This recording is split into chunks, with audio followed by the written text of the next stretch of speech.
O fechamento de mercado entrevista nesta segunda-feira o fundador e CEO de uma das histórias econômicas mais bem-sucedidas da história recente do Brasil. A gente vai conversar com Davi Vélez, que é o fundador e CEO do Nubank. Davi, muitíssimo obrigado por falar com a gente aqui no CNN Money.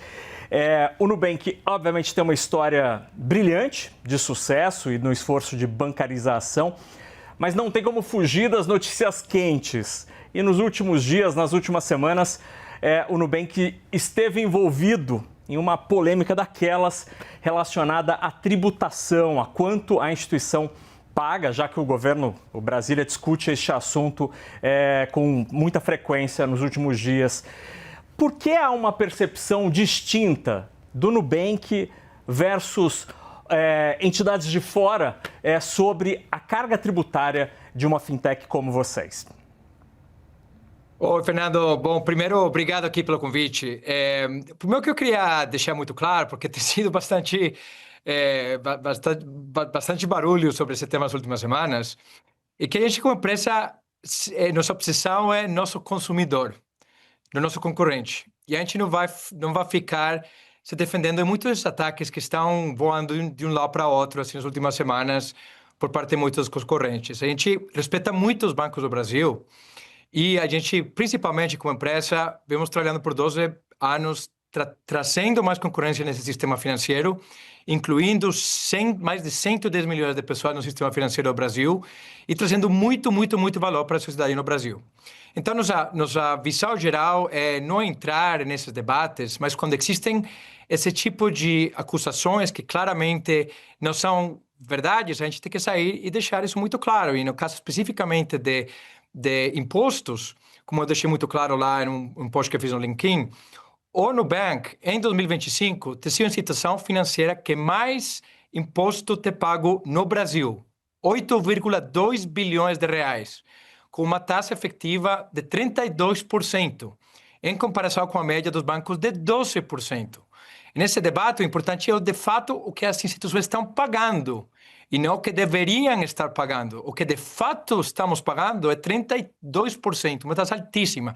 Eu acho que não existe nenhum outro caso na história do Brasil onde uma startup de só 2 anos pagou mais de 8 bilhões de reais em impostos. Então, a gente achou que, por mais que a gente não quer entrar nessa briga, nessas discussões, era importante deixar muito claro que as fintechs, incluindo o Nubank, estão contribuindo ativamente com o Brasil e pagando uma taxa altíssima em termos de impostos. E, Davi, então, diante desses números que você nos traz, a discussão em Brasília sobre, eventualmente, uma majoração, uma elevação do imposto a ser cobrado de fintechs, não afetaria o Nubank ou aumentaria ainda mais esta carga que você nos informa?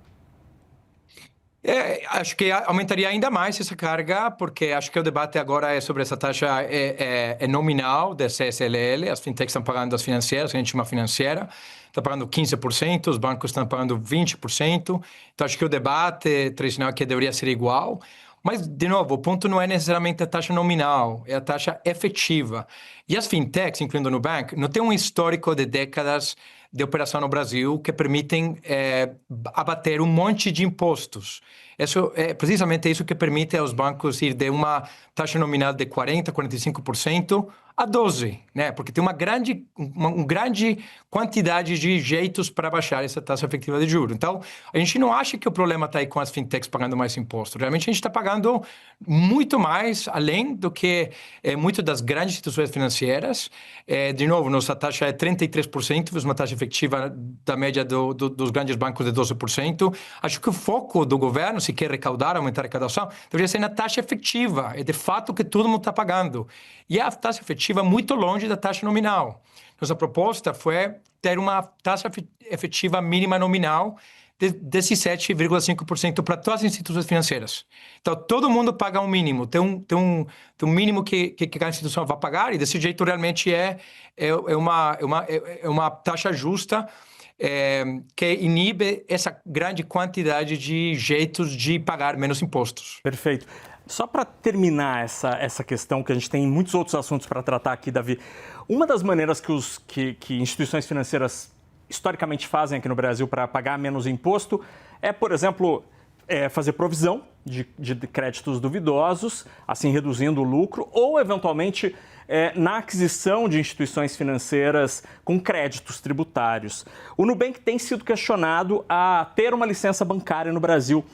Você imagina possível comprar um banco com licença bancária e assim resolver dois problemas ao mesmo tempo? Conseguir crédito tributário e ter uma licença bancária? Eu acho que é possível, né? Tem essa nova resolução do Banco Central que obriga a qualquer instituição que tenha banco no nome ser banco. A gente tem uma história que é respeitar 100% todas as regulações, então a gente anunciou que vamos estar procurando uma licença bancária. Essa procura pode ser via aquisição ou pedido de uma licença do zero. E, claro, tem algumas licenças bancárias que podem oferecer esse tipo de possibilidade. Eu imagino que provavelmente serão licenças menores, mas é algo que a gente vai considerar com certeza para atender essa demanda do Banco Central. O Nubank também solicitou uma licença bancária nos Estados Unidos. Nos últimos anos, tem sido a frente internacional tem sido uma área muito importante no plano de negócios da casa. Eu queria te ouvir sobre até onde o Nubank quer chegar nos Estados Unidos e também no México e na Colômbia, os outros países onde vocês já fincaram pé. Claro, bom, Fernando, se você ver nosso deck, né, nosso seed deck, quando a gente levantou nossos primeiros $2 milhões em 2013, a gente falava de uma tese que era global, de uma visão de que o futuro dos serviços financeiros globais é dos bancos digitais. Precisamente porque era a mesma transformação que todas as indústrias estavam tendo em todas as áreas, né? O Netflix entrando em mídia, Uber entrando em transportation, a Amazon entrando no varejo. Do mesmo jeito, as empresas de tecnologia que estavam em serviços financeiros iam ter umas vantagens significativas em termos de prover melhores experiências para os consumidores a um custo menor. E dessas vantagens, era muito provável, pelo menos em nossa tese, desde 2013, que o futuro dos serviços financeiros globais vai ser 100% de bancos digitais.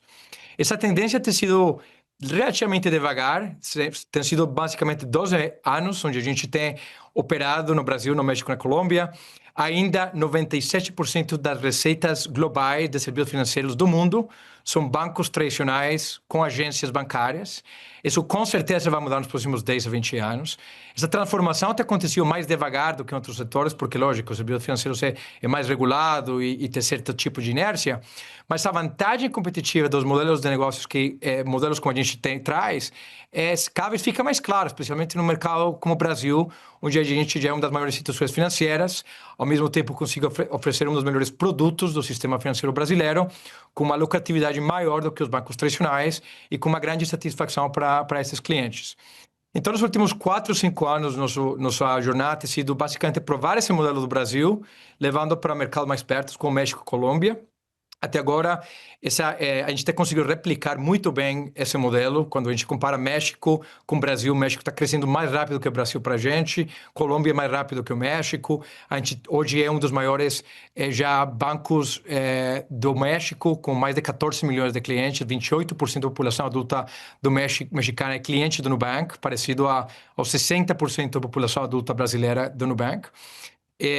Colômbia ter replicado, e agora nos Estados Unidos a gente vê uma grande oportunidade, representa 50% do sistema financeiro global, tem um país muito grande, só mercados como o Texas já são maiores do que o Brasil, em termos de PIB, e tem grandes nichos que poderiam ser significativos para a gente no momento de expandir. Então, Estados Unidos, pelo tamanho do mercado e pelas grandes oportunidades que oferece, vai ser uma grande aposta da gente nos próximos anos.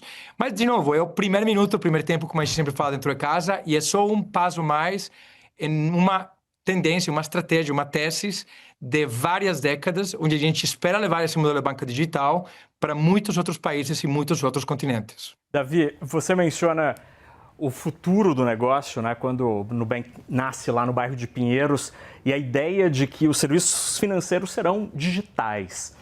Me parece muito clara essa tese e absolutamente vencedora. Ao mesmo tempo, o Nubank esteve nos últimos meses envolvido numa outra polêmica, que é a história do home office. Um banco que não tem agência, que não tem instalações físicas para os seus clientes, exigindo a volta ao trabalho presencial. Isso gerou ruído na comunicação com os trabalhadores, gerou ruído na comunicação com os clientes. Que lição ficou dessa história e o home office não cabe no Nubank? Bom, eu acho que eu vejo essas duas comparações completamente sem relação, né? O fato como a gente se organiza para desenvolver o melhor produto possível e o canal de distribuição. Para a gente construir os melhores produtos e serviços possíveis, a gente precisa colaboração entre pessoas. E uma das coisas que a gente se deu conta nos últimos 5 anos é que essa colaboração, o ambiente de colaboração, o ambiente de inovação, precisa ter pessoas fisicamente em uma sala com uma grande parede branca para fazer brainstorming e para realmente pensar em como reinventar muitos dos produtos. A gente começou nessa casinha, você mencionou Brooklyn, na verdade, a gente trabalhou dentro dessa casinha por 6, 7 anos, todo mundo indo ao escritório todos os dias. E quando a gente mudou para a nossa casa, essa cultura, essa capacidade de inovação, de criatividade, foi se perdendo ao longo dos anos. Então, eu realmente não vejo nenhum tipo de relacionamento entre nossos canais digitais, do mesmo jeito que o Uber é digital, a Amazon é digital, mas todos trabalham a Google é digital, mas todos trabalham do escritório. E qual é o jeito da empresa se organizar para criar e desenvolver os melhores produtos e serviços. E só deixando um ponto aí bastante claro, nossa mudança ainda é uma mudança híbrido.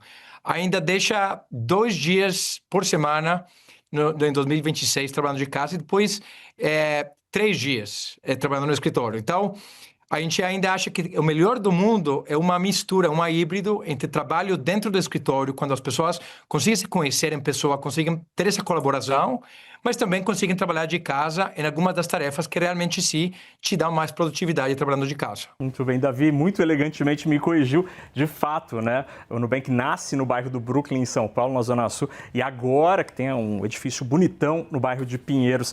Davi, só para a gente terminar essa conversa, que eu sei que o seu tempo, infelizmente, é curtinho aqui para a gente. O Nubank fez um trabalho, liderou um trabalho de bancarização absolutamente incrível do ponto de vista financeiro, né? Conseguiu levar muitos CPFs para os serviços bancários. Era um objetivo há muito tempo da indústria bancária no Brasil e que o Nubank conseguiu com o uso de muita tecnologia. Há muitos aplausos para este resultado. Porém, há também muitas críticas sobre quanto estes clientes pagam em termos de taxas de juro. Porque o juro médio do Nubank é maior do que de seus concorrentes, inclusive com acusações de, eventualmente, um incentivo ao superendividamento das pessoas físicas no Brasil. Na tua percepção, esta acusação, esta análise, ela é verdadeira? Te preocupa o superendividamento e o patamar de juros? Bom, com certeza, superendividamento preocupa. Acho que é algo que a gente olha com muito cuidado.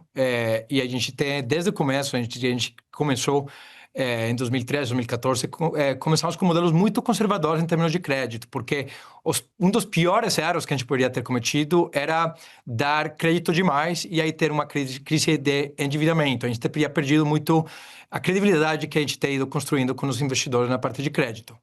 Mas essa comparação que você faz realmente não é uma comparação intelectualmente honesta.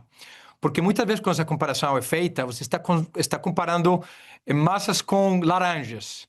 Muitas das comparações estão comparando portafólios de bancos tradicionais que têm empréstimos com subsídio do governo, empréstimos de mortgages, empréstimos de auto, empréstimos com consignado privado, consignado público, com outro tipo de empréstimo que não tem nenhum tipo de colateral. Então, muitas vezes, quando você compara a inadimplência desses portafólios ou até a taxa de juros, logicamente vai ser diferente. São perfis de risco bem diferentes, são tipos de produtos completamente diferentes. Quando você faz essa comparação, bananas com banana, você vê que a gente tem um dos melhores juros do setor.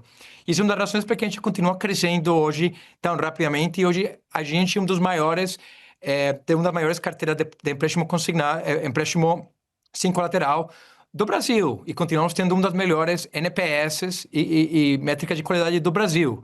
Então, a gente só ganha quando o nosso cliente ganha e a gente trabalha muito, a gente utiliza toda essa eficiência operacional do nosso modelo de negócios, o fato de que a gente não tem agências, para passar para cliente final crescendo para cobrar menos. Essa é a nossa meta como empresa, crescer para cobrar menos.